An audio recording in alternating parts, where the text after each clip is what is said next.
Sud Radio, c'est ça la France, Nathalie Schrengerma. Bonjour à tous, bienvenue dans C'est ça la France, l'émission du savoir-faire français. On va s'intéresser au train en France, le grand retour du train. Face aux urgences climatiques et territoriales actuelles, le train devient une alternative incontournable au transport routier et aérien, une alternative soutenue par le gouvernement qui a annoncé le 3 septembre dernier, à travers son plan France Relance, 11,5 milliards dédiés au transport, dont 4,7 pour le secteur ferroviaire. Et avec l'ouverture à la concurrence, certaines lignes ferroviaires directes, province à province, sans passer par la capitale, vont être relancées. Le train de nuit également s'apprête à connaître une nouvelle vie. Est-ce le grand retour du train en France ? On en parle tout de suite avec nos invités dans C'est ça la France. Sud Radio, c'est ça la France, Nathalie Schrengerma.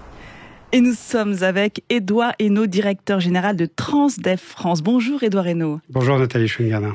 Alors, Transdev France, un géant français du rail, une entreprise internationale de la filiale de la Caisse des dépôts et consignations. Alors, le grand paradoxe, c'est que finalement, c'est pas si connu que ça du grand public et pourtant vous êtes un géant dans cet univers.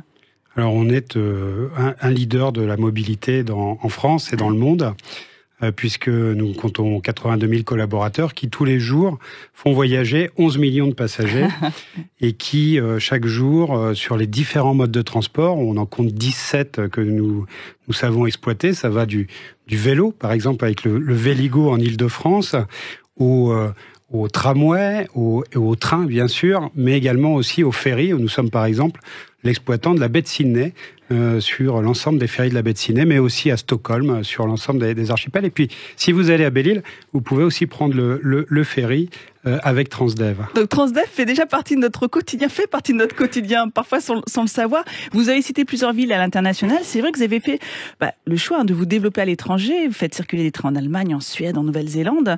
Et là, maintenant, vous arrivez donc en France. Pourquoi l'international avant la France ? Alors non, nous sommes français, nous sommes un groupe français. Vous l'avez dit, la Caisse des dépôts et consignations comme principal actionnaire, avec un groupe industriel allemand qui s'appelle Reitmann. L'enjeu en France, c'est de continuer continuer notre développement en France à travers une diversification qui s'appelle le ferroviaire. Mais nous comptons déjà 34 000 collaborateurs en France. Il n'y a pas une région française administrative dans laquelle nous comptons moins de 2000 salariés. Et tous les jours, nous rendons au quotidien un service de qualité, de mobilité pour les usagers du tramway, pour les usagers du car, pour les usagers du bus dans les grandes agglomérations, dans les grandes métropoles, Le Havre, Rouen, Dunkerque, Mulhouse, Montpellier, mais aussi dans les lignes régulières et les lignes scolaires, puisque nous sommes un des principaux acteurs dans le paysage français. Et je rajouterais, nous sommes aussi très très présents dans la petite et grande couronne parisienne, puisque nous avons les transports avec Île-de-France Mobilité, qui permettent de transporter de nombreux voyageurs du périurbain vers l'agglomération ou à l'intérieur du périurbain elle-même. Alors, vous êtes candidat pour reprendre encore d'autres lignes, des lignes interrégionales et TER dans le cadre de l'ouverture à la concurrence. Quelles sont finalement les lignes qui intéressent Transdev ? Et à l'avenir, ça veut dire qu'on aura des trains Transdev, des trains SNCF ? Comment ça va se passer pour nous, les voyageurs ? L'ouverture à la concurrence, l'ouverture régulée à la concurrence, c'est d'abord pour les donneurs d'ordre, les autorités organisatrices, comme les régions, la capacité à choisir son opérateur et à savoir en changer s'il ne répond pas aux attentes. Ça, c'est le premier aspect. Donc, notre enjeu en matière d'ouverture à la concurrence, c'est de démontrer que nous savons, avec l'expérience que nous avons en Allemagne, en Suède, en Nouvelle-Zélande même, sur les trains, que nous savons apporter un service de qualité, un service sur des lignes décentralisées. Donc, on parle des transports du quotidien et on parle des transports à l'intérieur d'une région sur des lignes qui alimentent soit des métropoles, donc c'est un peu de type RER, soit des lignes qui sont de bout en bout sur du spécifique qu'on appelle les lignes de desserte fine du territoire. L'idée, c'est de redonner envie aux Français d'aimer le train. On l'a fait avec Ipsos, une enquête qui nous a permis de démontrer que quand un Français est à 16 minutes d'une gare, il peut prendre le train, mais pour ça, il faut qu'il y ait de l'offre. Alors, quelle est la plus-value pour le voyageur? C'est en termes de prix, de confort, de sécurité, de Wi-Fi C'est tout un ensemble, en fait, puisque vous avez raison. La première des choses à faire dans cette logique, c'est de placer l'utilisateur, le voyageur, le passager au cœur du dispositif. C'est de lui offrir de la fréquence, de lui offrir de la régularité, de lui offrir de la ponctualité, et donc de lui offrir un service qui lui permet le matin de partir et le soir de revenir dans de bonnes conditions, et que tout ce dispositif soit utile. Pour pouvoir répondre à ça, il faut envisager plusieurs aspects. D'abord, l'ouverture à la concurrence, c'est pas récent. En Europe, c'est depuis 1994. On voit qu'aujourd'hui, ça s'active en France. Les régions ont ouvert depuis 2021 en France. Depuis 2020, avec des publications d'appels d'offres sur ce qu'on appelle les tickets détachables dans les contrats de plan région SNCF. Et donc, c'est de l'ordre de 10 à 20, 25% du volume des trains kilomètres en fait réalisés dans une région qui peuvent être mis en concurrence. C'est ce qu'on fait aujourd'hui 3 régions, la région sud avec deux lots, et nous concourons sur un lot qui s'appelle la ligne intermétropole entre Marseille, Toulon et Nice.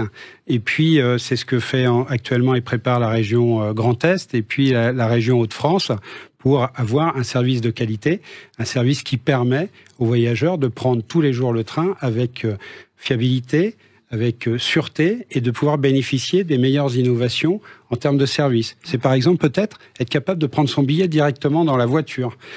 C'est avoir un voyage apaisé parce que le voyage, vous êtes entouré par une équipe qui est une équipe. Nous, notre modèle, il est simple. Nous sommes une société de service public. Notre mission, c'est la délégation de service public. Donc, on privatise pas le ferroviaire. Nous sommes le délégataire d'une région française qui décide de mettre en concurrence ces lignes ferroviaires. Et sur ces lignes de quotidien, notre mission, c'est avec une équipe qui est de proximité, qui est dédiée à la ligne, de leur donner la capacité d'initiative et de travailler la division du travail différemment de ce que peut le faire la SNCF depuis son cœur central parisien, on va dire ça comme ça. C'est difficile d'entrer justement dans ces marchés qui ont toujours été fermés à la concurrence avec, vous venez de le nommer, un acteur historique, la SNCF. Oui, l'opérateur sortant, il est sur ses schémas, sur ses modèles. Nous, on essaye d'apporter un modèle différent. Ce modèle, on l'a mis à l'épreuve. Ça fait bientôt plus de 20 ans maintenant que nous exploitons des lignes ferroviaires en Allemagne. Nous exploitons 35 lignes en Allemagne. Ça représente à peu près 7% du marché ferroviaire. L'Allemagne a la particularité dans la période d'avoir doublé son offre ferroviaire, d'avoir aujourd'hui 40 opérateurs. Oui. Nous sommes le 2e opérateur derrière la Deutsche Bahn en Allemagne. Et en fait, il y a de la place pour tout le monde. Et ça a eu 2 effets. Ça a eu un effet de baisser le coût du ferroviaire, de développer de l'offre et que chacun améliore sa qualité de service. Je dirais même en Allemagne, l'opérateur, sortant, a été obligé d'améliorer sa qualité de service. Il y a une mise en concurrence. Mais voilà, il y a de la place. Il y a de la place et on voit qu'on est 2e avec 7% de part de marché. Donc, il y a matière à développer des services spécifiques dans le ferroviaire. Et je rajouterai une dimension, c'est l'intermodalité. Nous, on a la particularité d'être présents sur ces régions avec des cars, avec des lignes régionales régulières, et d'être en capacité de travailler ce qu'on appelle le rabattement, c'est-à-dire être en capacité d'amener plus de passagers de par le maillage, avec de l'intermodalité, avec des horaires bien travaillés, qui permettent de ramener plus de gens sur l'utilisation de la ligne et de la développer. L'ambition, par exemple, dans la région sud, c'est d'accompagner la région dans ce challenge d'avoir 2 fois plus de passagers sur cette ligne Marseille-Nice. Et il faut le rappeler, la France a cette chance d'être dotée de réseaux de transport public et ferroviaire performants. Donc c'est vrai que c'est dommage, répartis sur tout le territoire. Donc alors ils sont les services de transport et de mobilité, ils sont très performants dans les centres d'agglomération. Et je pense qu'il faut, avec ce qu'on vient de vivre en termes de crise sanitaire, et comprendre que les enjeux à la fois de transition écologique et les besoins de déplacement et de mobilité du quotidien, c'est d'aller plus vers le périurbain et vers le semi-rural et le rural, de bien cibler des lignes qui vont faire que les gens peuvent aller dans les villes plus facilement, peuvent aller étudier, peuvent aller faire du sport, avoir accès à la culture, et donc que ce maillage existant ou qu'il faut compléter, qui malheureusement à certains endroits est en très mauvais état, puisqu'il y a eu du sous-investissement, puisqu'on a plutôt privilégié les grandes distances à SNCF que les trains du quotidien, d'être en capacité de mailler tout cela. Il faut adapter aux nouveaux besoins, aux nouvelles pratiques, télétravail. Exactement, et le besoin il est clair et il est évident. Le train est clé dans la transition écologique, et nous notre métier, c'est de développer les mobilités. Donc, vous pouvez imaginer d'avoir votre voiture, de la mettre dans un P+R, un parking relais, de faire votre trajet en train, d'avoir votre vélo à l'intérieur du train pour pouvoir, à votre arrivée, prendre votre vélo à assistance électrique et aller un petit peu plus loin, plus facilement dans un endroit qui est moins desservi. Donc, il y a plein de combinaisons. Il faut juste être un peu flexible. Il faut juste être un opérateur qui a envie d'accompagner ses clients. Ça donne envie de voir à quoi va ressembler ce train du futur, entre guillemets. C'est vrai qu'on a hâte de pouvoir aussi profiter de toutes ces nouvelles lignes qui vont être réactivées. Et je pense notamment aux lignes province-province. On va en parler dans un instant. Merci beaucoup, Édouard Reynaud. Je rappelle que vous êtes le directeur général de Transdev France. Merci pour cet éclairage. Merci beaucoup, Nathalie. Allez, on va se quitter un court instant et juste après, vous découvrirez donc Railcoop, la coopérative qui veut rétablir le train direct entre Bordeaux et Lyon pour 2022. À tout de suite.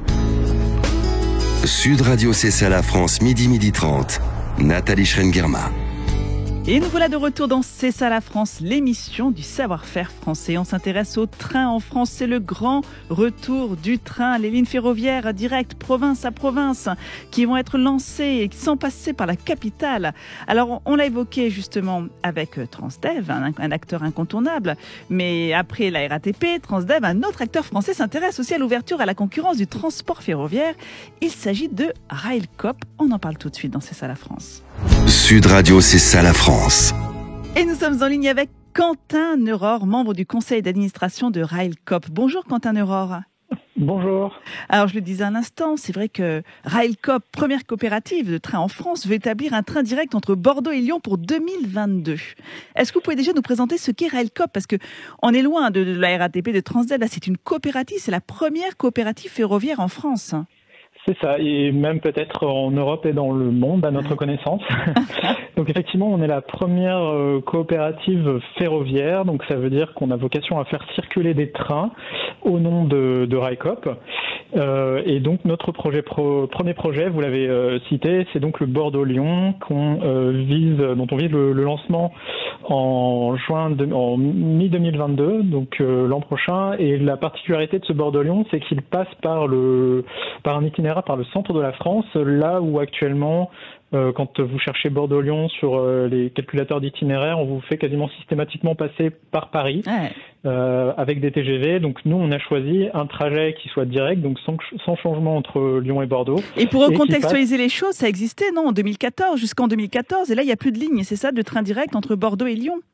C'est ça. Alors, il y a quelques années, effectivement, c'était un service intercité, donc qui était organisé par l'État et avec les trains de la SNCF entre Bordeaux et Lyon, qui a été abandonné. Alors, malheureusement, c'est pas faute de fréquentation, puisqu'on a de nombreux témoignages qui nous disent que effectivement, jusqu'au dernier mois de cette ligne, les trains étaient très utilisés, notamment pour du cabotage, c'est-à-dire des trajets entre Lyon et Bordeaux. Effectivement, les gens ne prenaient pas le train, prenaient assez rarement le train pour faire Bordeaux à Lyon de bout en bout, mais ils s'arrêtaient aux gares avant à Limoges, Lyon, à Guéret, à Montluçon, à Gannat, voilà. Alors pour 2023, il y a aussi ce projet d'une ligne Toulouse-Rennes avec une halte au Mans, en Sarthe. Donc en fait, ce sont toutes ces liaisons transversales que vous souhaitez remettre d'appoint. C'est ça. Alors le principe du Bordeaux-Lyon, par exemple, c'est qu'on a aussi regardé donc il y a cette historique et puis on a aussi regardé les liaisons aériennes hors Paris, et on a constaté qu'en fait la ligne entre Bordeaux et Lyon était une des lignes aériennes les plus fréquentées de France. Donc, en fait, l'idée, c'est qu'on se positionne pas par rapport à la SNCF, c'est-à-dire qu'on va pas aller prendre des parts de marché à la SNCF, on va pas aller sur les créneaux du Paris-Lyon, par exemple, pour prendre des parts de marché TGV à la SNCF. L'idée, c'est qu'on va rajouter une offre ferroviaire qui, dans ce système ferroviaire, va venir concurrencer la voiture et l'avion, la voiture individuelle et l'avion, c'est-à-dire tout ce qui, pour nous, est le plus inefficace en termes de pollution, de dépenses énergétiques, etc. Vous vous inscrivez dans cette transition écologique. C'est vrai qu'avec Railcoop, on est dans ce qu'on appelle le slow trip. C'est-à-dire que l'idée, c'est pas d'aller vite, c'est de desservir toutes ces gares abandonnées. Donc ça peut être un voyage long, mais en général, on fait jamais du bout à bout. C'est-à-dire que c'est vraiment toutes ces petites gares qu'on a délaissées, en fait. Tous ces marchés délaissés. Oui, alors on parle de slow train par exemple. Alors c'est pas exactement ça, c'est pas tout à fait ça parce que par exemple moi pour vous dire mon cas personnel, j'ai donc ma famille qui habite à Limoges en Limousin et moi j'habite à Lyon. Oui. Quand je veux rejoindre les deux, je suis strictement obligé de passer par Paris. À moins d'avoir plusieurs correspondances à supporter, à Montluçon, à Vichy, etc. Donc je suis obligé de passer par Paris. Et en fait, ce passage par Paris, il est peut-être, on y est peut-être rapidement à Paris grâce au TGV. Mais sauf que l'attente, le fait de devoir changer de gare, de devoir prendre le métro, l'incertitude que ça représente, et s'il y a un retard sur l'un, on n'est pas sûr de pouvoir attraper l'autre, etc. Ça, en fait, ça représente un coût, un inconfort et du temps perdu. Et un bilan carbone. Et un bilan carbone, effectivement, parce que du coup, on fait des énormes détours pour pouvoir arriver à destination, qui, en fait, tout cet inconfort, il fait que ça empêche, et c'est des personnes qui sont pas très à l'aise, vous voyez, avec le métro parisien, par exemple, le fait de prendre le métro pour changer de gare, et du coup, ça les empêche d'envisager le train comme une alternative. Donc, ils vont plus facilement se tourner vers la voiture, qui paraît plus simple, parce que du coup, on peut aller de point A à un point B. Sauf que c'est plus polluant. Du coup, ça veut dire, à quoi vont ressembler ces trains? Ils vont être plus confortables que les bons vieux corails que l'on connaît tous? Alors pour l'instant, on est encore en phase d'acquisition d'un matériel d'occasion qui sera rafraîchi évidemment et rendu aux couleurs de Railcoop. Donc voilà, pour l'instant c'est un petit peu l'enjeu du moment, c'est le matériel roulant, puisque c'est assez difficile. En fait, il faut savoir que les systèmes ferroviaires européens sont très séparés, sont très étanches les uns des autres, donc on peut pas acheter une rame au Danemark, en Suède, et puis dire on va la faire circuler en France comme ça.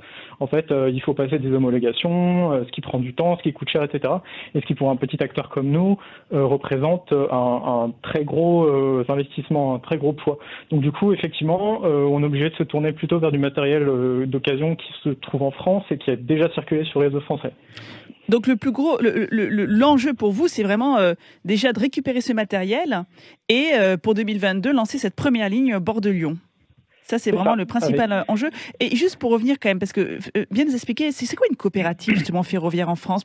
Quelle est votre différence avec les autres acteurs dans ce secteur? Oui, alors on est donc une coopérative, donc ça veut dire qu'on est une société anonyme, comme toute entreprise, mais sauf qu'on a des statuts coopératifs. Statut coopératif le forme, ça s'appelle la SIC, donc Société coopérative d'intérêt collectif. L'intérêt collectif, en fait, il se matérialise dans des collèges. Donc on a 5 collèges de sociétaires qui sont les personnes physiques, les personnes morales, les collectivités, les partenaires techniques, etc. Enfin voilà, il y en a d'autres, j'en oublie. Et en fait, ces collèges vont collaborer dans un intérêt commun qui, pour nous, dans notre cas, est le développement du ferroviaire sur le territoire français. Oui.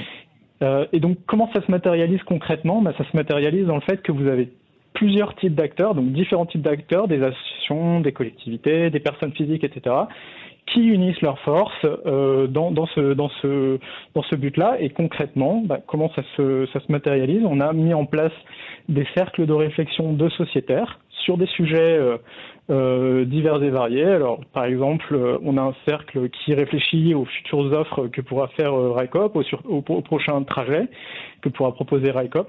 Et donc, dans ce cercle, on a tout un tas de sociétaires qui participent, qui font des propositions au conseil d'administration, qui demandent aux opérationnels de travailler sur ces projets-là, etc. Donc on a tout un ensemble en fait qui permet de dire on implique les sociétaires, mais pas seulement pour faire joli. C'est vraiment les sociétaires en fait c'est comme des actionnaires, sauf qu'on appelle ça sociétaire dans les coopératives, et ils ont vraiment la possibilité de proposer des choses et d'aider au développement de la coopérative. Et ce qui est bien, c'est qu'on est vraiment dans ce développement local, de province à province. Merci beaucoup Quentin Neuror. Je rappelle que vous êtes membre du conseil d'administration de Railcoop et on attend avec impatience cette première ligne Bordeaux-Lyon pour 2022. Voilà, on croise les doigts et on espère que vous recevrez donc tout le matériel pour pouvoir justement nous permettre justement de caboter à nouveau dans la France entière. Merci beaucoup. Je vous souhaite un bon dimanche. Au revoir. Au revoir. Allez, il est temps d'aller se balader avec Thibaut, notre French Trotter. Sud Radio, c'est ça la France, avec Thibaut, le French Trotter.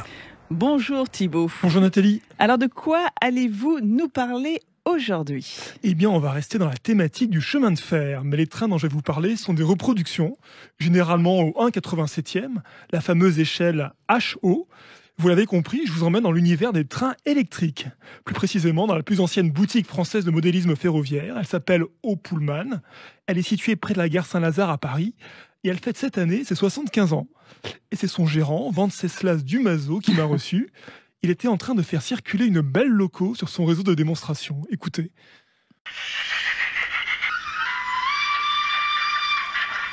Alors, qu'est-ce que c'est comme matériel ? Donc là, c'est la reproduction d'une locomotive vapeur qui est avec son bruit complet, les sifflets, elle peut avoir de la fumée. C'est extrêmement réaliste, extrêmement poussé dans la réalisation des détails. Donc ça, c'est une loco RE, c'est une 141E, donc typiquement française. RE, c'est un constructeur français, je crois, c'est vrai. C'est ça, c'est un constructeur français qui fabrique que des modèles SNCF, donc pour tous les amateurs français. Donc c'est quelle échelle ? Ça, c'est du HO, c'est du 87e. D'accord, donc l'échelle la plus répandue. La plus classique. Comment ça marche ? On est devant ce petit plateau d'essai. Donc cette loco est en digital, donc ça permet de piloter les machines individuellement les unes par rapport aux autres. Donc quand il y en a plusieurs sur les voies, on les pilote séparément. C'est une qui va en avant, une qui va en arrière, une qui s'arrête. Donc c'est quasiment comme un poste d'aiguillage en fait. Voilà, ça permet de piloter les machines vraiment comme dans la réalité. On peut même sur des PC avoir le tableau de commande de la machine elle-même avec toutes les manettes et les boutons pour les piloter comme si on était dans la loco. C'est plus le réseau de nos grands-parents ou de nos parents, c'est vraiment le réseau de chemin de fer numérique. C'est ça, c'est la technologie qui permet de faire tout ça, de piloter en fait autrement qu'avec juste un transformateur qui permettrait d'aller en avant, en arrière et c'est tout. C'est qui vos clients aujourd'hui ? On a des jeunes, beaucoup de jeunes qui débutent et puis après ça c'est plutôt à partir de 35-40 ans. C'est incroyable, c'est vraiment une passion transgénérationnelle. C'est les petits-enfants, les grands-parents, les parents. C'est ça, les grands-parents amènent leurs petits-enfants, les parents amènent leurs enfants à leur première passion. Ça leur permet d'être ensemble et de pouvoir aussi développer chez les jeunes l'imaginaire en dehors des jeux de vidéo. Tout le côté manuel et technique en fait que peut apporter le train pour apprendre en fait à faire des choses par soi-même. Et vous par exemple, qu'est-ce qui vous a amené à vous intéresser au train électrique ? Mon père, quand j'étais jeune, qui a ressorti son train. Et puis quand j'étais adolescent, on faisait ça ensemble pendant les vacances. Et ça nous a permis de passer beaucoup de temps ensemble sur ça. Et puis après, il a acheté ce magasin. Donc évidemment, là, c'est encore un autre domaine, un autre monde. Et très réaliste, la reconstitution de cet univers sonore. On s'y croirait. On s'y croirait. Alors, vous avez parlé d'un constructeur français de locaux miniatures. On se situe où, nous, d'ailleurs, sur ce marché ? Nous, on a eu très longtemps un fabricant de référence, vous vous souvenez, Jouef, qui avait évoqué plein de choses pour les auditeurs. Mais la marque est passée sous pavillon anglais et aujourd'hui, le marché est dominé par les Allemands surtout. Mais bonne nouvelle, on assiste depuis une dizaine d'années à un renouveau des trains électriques made in France, avec de nouveaux fabricants comme Rail 37 ou RE dont on a parlé. Ce sont des passionnés qui travaillent de manière quasi artisanale, avec une précision et un sens du détail très poussés. Mais suite de ma conversation avec Venceslas, cette passion se porte bien et le confinement n'y est pas étranger. Écoutez. J'ai l'impression que cette période de confinement profite plutôt à ce monde du modélisme. Alors oui, on a vu, malgré le fait qu'on soit fermé en tant que magasin non essentiel, on a vu en fait nos ventes qui ne se sont pas écroulées. À cause du confinement, les gens sont restés chez eux, ils ont ressorti leur train pour s'occuper avec leurs enfants. Surtout pendant le premier confinement, et du coup ils sont revenus à cette première passion. Ça a permis d'abord donc de le ressortir, de le dépoussiérer, de le faire refonctionner et de l'agrandir, le développer, l'imaginer autrement et de faire en fait parents-enfants ensemble quand ils étaient confinés ensemble, de pouvoir avoir des passions, des occupations communes. Ouais, une passion partagée entre générations, un peu comme les jeux de société qui ont explosé pendant le confinement. Qui redeviennent à la mode. Merci beaucoup Thibaut pour cette plongée dans l'univers des trains électriques. Merci à vous chers auditeurs, on se retrouve la semaine prochaine, même jour, même heure et surtout même radio. Et d'ici là, portez-vous bien. Sud Radio, c'est ça la France.